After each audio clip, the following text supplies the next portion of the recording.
dish that dozens of people taste, but they are hungry for it. A man who is just a chef, but who has made millions of rich people swoon. A chef who has mastered the mouths of the rich and powerful and can manipulate them like a puppet on a string. He makes his customers go crazy for his food. This girl was caught cheating on exams and opened a snack bar, and she is Mary, who specializes in fried noodles. One day, after a customer ate her fried rice noodles, this handsome man handed her an exquisite business card, and it was such an insignificant card that changed Mary's life. As a young person, Mary did not want to stay in this small place forever and live without any future. She looked it up online. The restaurant in the business card was the most famous online restaurant in Thailand, and they only served the wealthiest and most powerful celebrities. So the next day, Mary reported to the restaurant. There were 2 interviewees today, and their test was just the simplest egg fried rice. Such a simple question, but the little fatty was confident. But one used fresh rice, one used overnight rice, one used a pan, one used a frying pan. The result was obvious.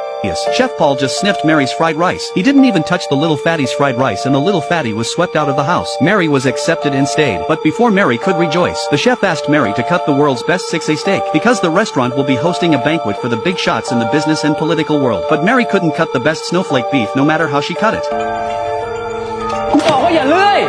The next step was to sear the steak. A thin slice of 2mm steak to perfectly present its taste and tenderness. Need to be stir-fried over high heat and not burned. It's really not easy. Mary experienced failure after failure, and was scolded by the chef and even shed tears. She still did not give up. Even when she was burned by the hot oil, she was bruised all over her body. She was still practicing alone in the kitchen when everyone else was off duty. She practiced for a whole night without sleep. Finally, the next day, when the chef returned to the kitchen from work, Mary presented him with a perfectly grilled steak. The chef tasted it, didn't say anything, and sent everyone to work. Mary was so happy to know that she had passed the chef's test. She felt that her hard work had not been in vain. The scene shifts. Today has come the time for the chef to prepare a luxurious dinner for the political power elite. The socialites and top tycoons are gathered in a circle, and in front of them, Mary will perform the steak frying technique for them. This is something Mary has never thought of in her life. After a deep breath of nervousness, Mary flipped a steak perfectly. She received a round of applause from the crowd. Then, after the chef's careful plating and presentation, the celebrity diners at the table gobbled up the so-called fine food.